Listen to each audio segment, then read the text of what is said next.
Hey guys, it's Blake Grice here of the Blake Down. Now, I'm actually here with a very cool person. Now, here we have. John Ondransik from the band Five for Fighting. Now, personally, I love Five for Fighting. Songs are amazing, the lyrics, everything. It's very inspiring to me. I especially love the song, The Riddle. Oh, right on. Yeah, Yeah. I love that song. Now, my first question for you is, what is one thing your parents taught you on how to be such a great person and how to be so amazing and do what you've done? Because I know your dad was an astrophysicist and your mother was a piano teacher. And I'm wondering, maybe she taught you something about piano? Let me know. Yeah, well, as you said, mom was a piano teacher. She started me very young, 2 or 3 years old at the piano, and she gave me kind of the fundamentals. And when I was 13, and wanted to quit and ride my skateboard and play basketball and chase girls, she said, okay, if you don't have the passion for it. But I love songwriting. And so I started writing songs right away, but she gave me the foundation, the ability to play and to know so many different songs. And as you said, my dad was kind of the science gene, and I kind of grew up as a nerd. I was a math guy. I majored in math in college. As a young man, I used to go down to the Jet Propulsion Laboratory, which is kind of was the ground zero for the unmanned space flights of the 70s, where my dad worked. And I played Star Trek on their mainframe and had such a great childhood. But I think my parents, they really instilled in me a work ethic. Whatever I did, whether I worked for the family business or I did music, they were very supportive of me, as long as I was working hard and pursuing my passion. And they always thought music might be a long shot, but they kind of allowed me to take that swing while I was working with the family business, paying my rent. But so I think, yeah, my parents were just hugely important in my career, and they really taught me too about humility too, about whatever success you have, to be grateful for that. And I kind of chalk up a lot of my success to them and their example. And I think you understand that. Look at you, like what you're doing at your age. So you have great support from your parents, and they allow you to pursue what you love to do. Yep, and I get the feeling of wanting to go chase girls and playing basketball. I personally, I ride my scooter. I like to play golf. I mean, it's a little opposite, but it Yeah, is around the same thing, around the same theme. it's your Uh, passions. Yeah, it's what you love to do. Yeah. so, knowing that your music and listening to it, it's just so beautiful. The lyrics are so well planned, and again, they're just so inspiring. They actually, whenever I listen to your songs, they make me feel happy. I always feel that, and did your parents, did they come up with your ideas for music? I know your mother was taught you the fundamentals. How did that affect your music? Yeah, again, I think whatever surrounds you in life kind of comes out in your songs. I think you can tell when I had children in my music because the songs became much more focused on them and the world they're going to grow up in. For me, I have a song called 100 Years. And, I'm very envious because you're right at the beginning of 100 Years. I'm 15 for a moment. You're right there in the first verse and the first line. And I just turned 60 this year, so I'm in what's called the bridge in the song. I wrote it when I was in my early 30s, when I had young kids. And there was a midlife crisis verse. I lived through that and survived that. But I think, with songs, you kind of are either inspired by people or you see an observation or you're made angry by something or something happens to you or somebody that finds its way into your music. And I think certainly for me, my family, you see it all over my music. I have a song called I Just Love You that I wrote kind of with my daughter when she was 4. She didn't know it. A song called 65 Mustang about a car that's been in our family since I was born. And certainly those things that are closest to you have to end up in your songs, end up in your music, because that's really the focus of your life. So yeah, I think all those things kind of find their way into music, and it's fun to kind of watch people's careers and watch their music change as they grow older and their lives change and they go through different experiences. And the nice thing about being 15 is that all roads are open. Everything is wide open in front of you. You have so many opportunities, and that's why I kind of started it at that age, because I still remember that kind of that dreaming and and an inspiration of Billy Joel and Elton John. Billy Joel was my first ever concert, 15 years old. And I said, I want to do that, and that's the great thing about what you're doing. It's like you have a passion for something that people want to do. You're already good at it, and you're honing your craft as you grow up. So I look forward to seeing you 20, 30 years from now. You'll still have that orange hat on, I'm sure, but doing your thing. So that's a beautiful thing. Yeah, and I just gotta say before I continue, I've always noticed these very very personal things you have in there. One thing I've always noticed is name of the band, Five for Fighting, which I'm pretty sure, if I'm correct, is a reference to fighting in hockey, getting 5 minutes penalty box. So I see in your music, your band name, and just in you how emotional and personal these songs are to you. Which that's why I love music. It's very expressional, and it shows the artist's true feelings. Well said. Thank you. Now, next I wanted to say that, autographs. They are a very personal and important part of someone, for me, in my opinion. And, some people come up with them organically, or they have to practice them like I did. I had to figure mine out a little. Because my original used to be just me signing my name in 9-year-old handwriting. But, we got past the people saying, hey, who's this kid writing his name? But how did you come up with your autograph? Was it organic, or did you work on it? Yeah, I just scribble it. I'm like a doctor writing a prescription. I just scribble it. I put, FFF for Five for Fighting there. And I mean, it's always fun, when somebody wants an autograph. I collect autographs from some of my favorite musicians and sports stars. And I just kind of scribble John, and I don't even bother with my last name. It's too many letters, and nobody can pronounce it anyways. And John, Five for Fighting. And Five for Fighting came from hockey. It's a funny story, actually. I was just finished making my first record, and the record company said, you need a band name. And I was kind of like, what do you mean I need a band name? They're like, well, nobody can pronounce your name. It's the age of Lilith Fair, boy bands, grunge music. There's no singer-songwriters on the radio. And I'd just gone to a hockey game. And back in the day, there was a guy named Marty McSorley, and he was Wayne Gretzky's bodyguard. You know who Marty McSorley is? I do know Marty McSorley. Oh. I actually talked to him. You talked to Marty McSorley? Hold on, tell that story. Okay, so I was at a sports convention, and I heard Marty McSorley was going to be there, and I knew I had to talk to this guy. This guy, infamous, dude. He was really nice. I mean, the guy's great. He's very chill. I love talking to him because he seemed a very genuine guy, and he's just that personality that you love. Yeah, well, he's a great guy to have on your side. I want to be on the other side. No, you're right. Most hockey players are that way. But of course, that day when they asked me for a band name, Marty McSorley had done his job protecting Wayne Gretzky and got a couple trips to the penalty box, 5 minutes for fighting. And when they said we need a band name, I kind of just spontaneously said, how about Five for Fighting? Expecting them to say, that's crazy. It sounds like a heavy metal band.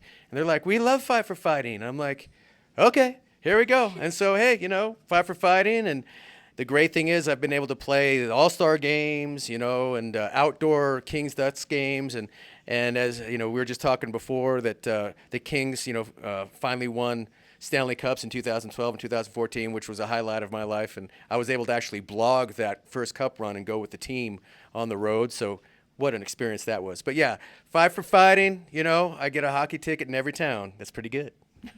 Oh yeah, it is. I mean, if I had a free ticket to every hockey game I was at, I'd be pretty happy, man. You got it good there.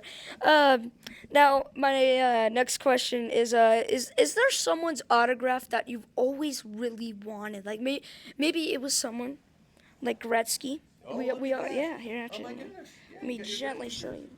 Look at that. Wow. Amazing. Yeah. Yeah. So thing is, my grandfather and my dad have been big, huge LA Kings fans. Now, I'm okay with the Kings, but to be honest, I kind of like the Avalanche. But I've been raised here. So my dad was raised in California, so he liked the Kings.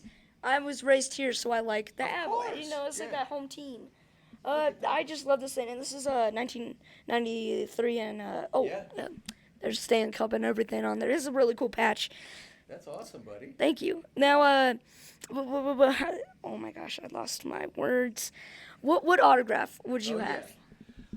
Boy, I would, you would think it'd be sports stuff or music stuff, but if you go back in history, I was a big Ronald Reagan fan. I actually met him at a hockey game. He was at a Kings game. He was sitting right behind me, Ronald Reagan at a hockey game. And so I was a big fan of his. I never got his autograph. I'd love to have it. I got to say, I'm as a sci-fi tech, astrophysicist's son, I love what Elon Musk is doing, going into space and really taking the reins on space exploration, going to Mars. I think that is so critical for our civilization and America in particular. So many things that we use every day now came out of those Apollo missions. Computers, the internet, technology. So I think what Elon's doing is amazing. So he's kind of our modern day Tesla, Benjamin Franklin. So I know people have mixed feelings about him, but hey, he built cars that drive themselves. My dad just turned 88 years old, and we're nervous about him driving. We bought him a Tesla. He pushes a button and drives him to work. I mean, it's the age of the Jetsons. It's incredible. That's a reference you will not get. But The cartoon TV show. you get every reference. I should, yeah. You know Marty McSorley, so what should I say? But yeah, no, Elon Musk would be an awesome one.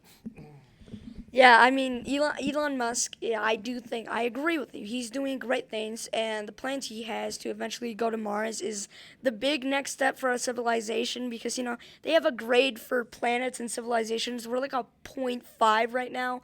A 1 is being able to harness the power and energy from every planet in our solar system, so he's helping us get like 10% more there. Yeah. So. I look forward to voting for you for president one day, because you got it all right, and so, whenever you need a guy to play at your fundraisers, I'll bring Marty McSorley with me. Hey, I'd love that. I would reach out. And who knows? I did Bobby Orr's last interview. Maybe I could get him over there. Oh, my God, you're amazing. Thank you. Now, do you have a fun autograph story? And if not, do you have a bad one? Kind of bad one. Well, I shouldn't even talk about this because it's horrible. But when you're on the road, you have some fans that are maybe a little crazy. That you love that they love your music, but they're a little crazy. And I shouldn't tell this story, but we're friends. We've been friends for a long time, Blake. So there was this woman that would follow us around. Very nice, loved the band, way too much. And there was a gig in Seattle. I can't believe I'm telling you this. And we're on stage, and I had the flu. I was sick. I had like 102 fever. But I was getting through the show, and I had my tea and my water on the front of the stage, and I was drinking the water in front of the stage. And I kind of said, folks, hey, I'm a little under the weather. I got the flu, and I'm doing the best I can. This crazy lady went to the front of the stage, and she drank my water because she wanted to get my flu to be close to me, which is twisted. Not even Marty McSorley would do that. Yeah, no, that is called insane crazy fan, and I've never forgotten it. Thank goodness she didn't get it as bad as I had it because I guess she got the few sniffles. But I'm sure you're gonna have fans like that too, Blake. But just be careful. Make sure you have security around you at all times. Hey, end of the day, I have my dad. He's 6'4". I think maybe 6'5". He's a big guy, and he can defend me. And he's always told me if someone tries something, they're gonna be getting hit by a brick wall. Yeah. So we gotta remember that. If someone's gonna try something, please try your best, because it's gonna be hard to attempt that. Yeah, and he'll definitely get 5 for fighting, or probably a game misconduct. Oh my God, he'd get praise from Marty McSorley. Yes, he would.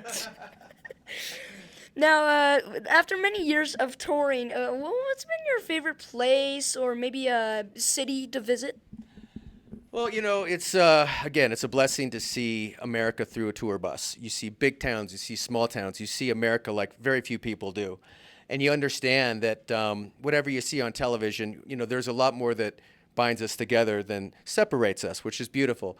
Of course, when you play the iconic venues like Madison Square Garden, it's a very special moment. The Rose Bowl, the big venues, the sporting events we've talked about. Minneapolis is kind of where Five for Fighting broke out of, a room called the Fine Line there. And so whenever we play Minneapolis, it's very special for us. But yeah, to be able to play in Rome or to play, I love playing Hawaii because my wife always says we'll take a vacation after that. So, but yeah, it's the venue we have here, the Arvada Center here, is beautiful. It's perfect. It's got the kind of covered seating and then the lawn. It's outside, but it's small enough to be kind of intimate, but still do a big rock show. So yeah, I mean, I could talk to you forever about venues, but certainly Madison Square Garden for me to be able to play that concert for New York and a few other times. With everything that's happened on that stage, you just kind of you feel the history when you walk into that building. Yeah, one thing for me is since I'm Colorado kid, I personally love Red Rocks. Been to a couple concerts there. You can't go wrong with Red Rocks or Madison Square. They're just again iconic, and Red Rocks you feel a little history there too because it's like a natural landmark. They just built a concert venue into it. So I know you're a big hockey fan, clearly. Yeah.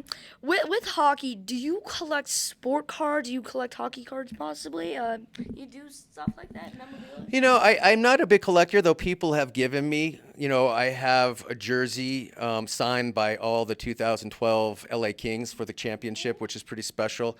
I actually have a little Stanley Cup, a model Stanley Cup that they all signed that is pretty crazy.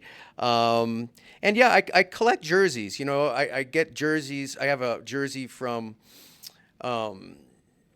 Pat Tillman, actually, the incredible football player who tragically was killed serving our country.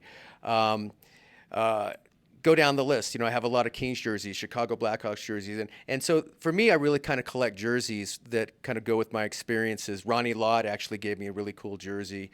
So those, I have a few hockey cards, but really it's the jerseys I collect.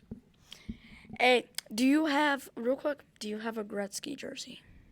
I don't have an actual Gretzky jersey. I don't. It's kind of crazy. We've met many times. He actually introduced me at the 100 Greatest Hockey Players of All Time. His wife actually used to go to my voice teacher back in the day. When I would be going to voice lessons, Janet Gretzky would come and I would see her. And I would see Wayne at concerts and stuff. But for some crazy reason, I actually don't have a Gretzky jersey.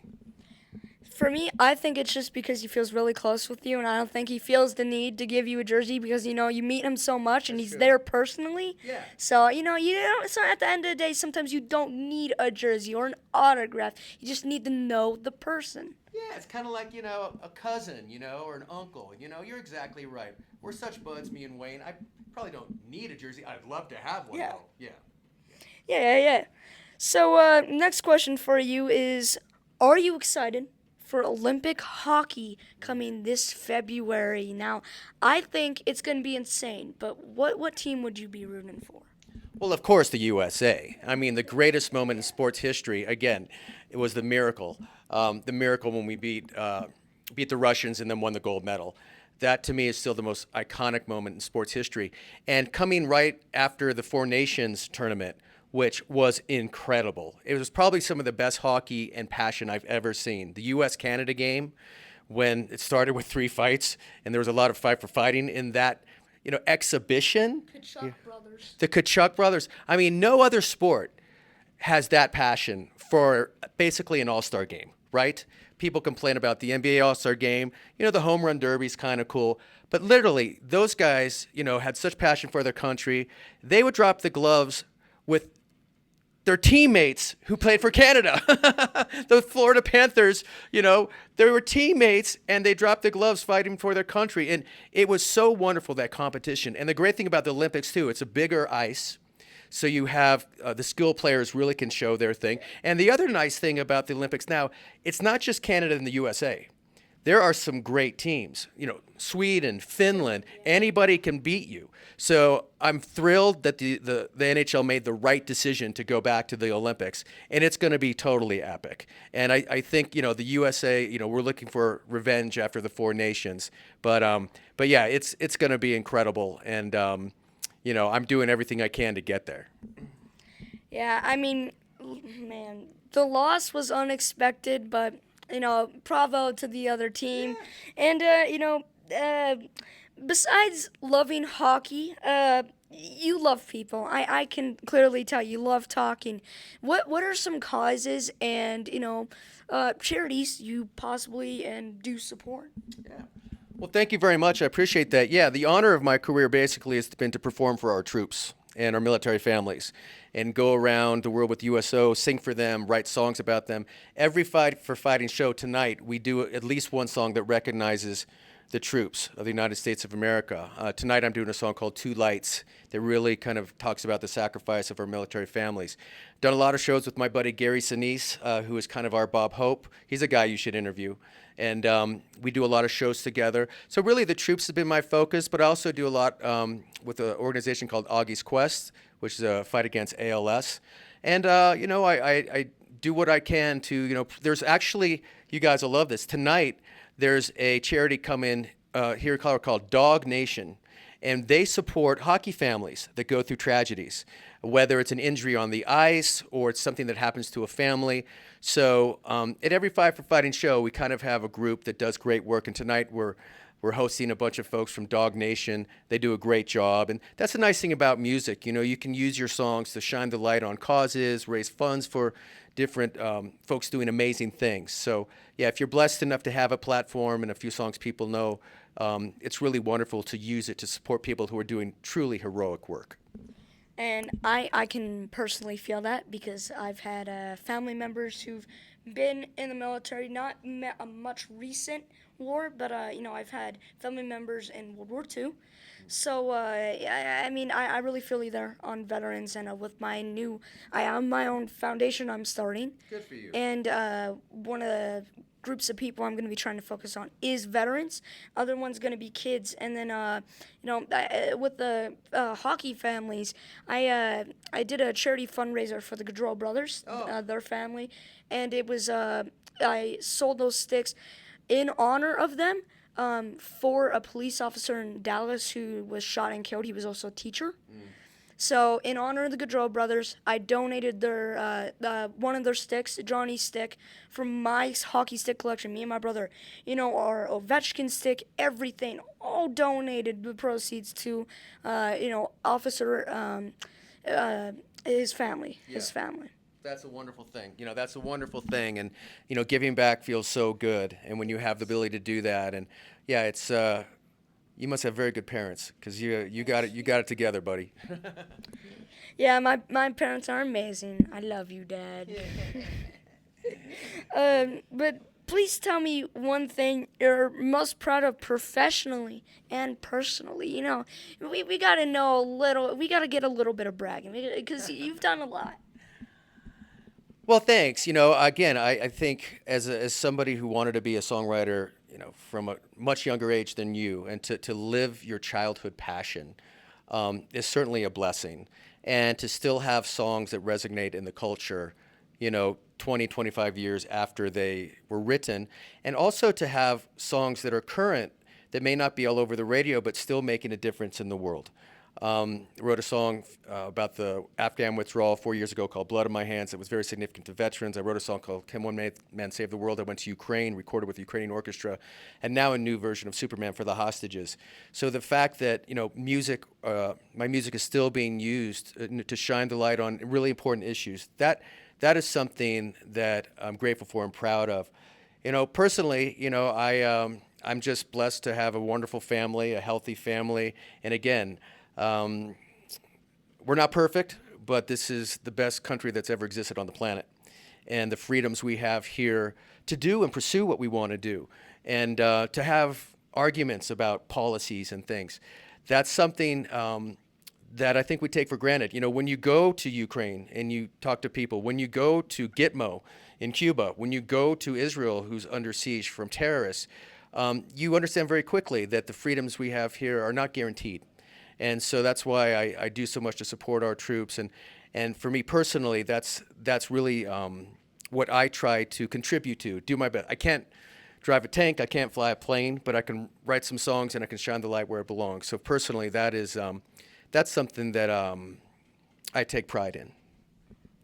In the United States, no matter who you are, Sometimes you can help our troops, and a lot of reasons why the Americans have won battles and why we've won wars and why we've been able to make it through this long is because we have people behind the lines always helping out, always supporting. I mean, even think about it. There's people who deliver food to the MREs. Everything is involved, and every single person in the United States has some involvement in helping each other. God bless you, buddy. You're right. Thank you so much, sir. Not to take up too much of your time, I'm going to end it off right here, but I'm just going to get a picture with you after this. But thank you so much for your time. Thank you much. Can I say one more thing? Oh, yeah, of course. First of all, you are an inspiration. The next generation that's coming, has a lot of challenges with TikTok and Instagram and all the stuff people are throwing at you. So I really appreciate your maturity, your courage, and you're very eloquent. Don't forget me when you win your first Emmy Award. Remember this with the old guy from Five for Fighting. But keep up the good work, and you're a great influence to your fellow students and young kids. And God bless you and Godspeed. Thank you so much, sir. It's been great talking to you. All right.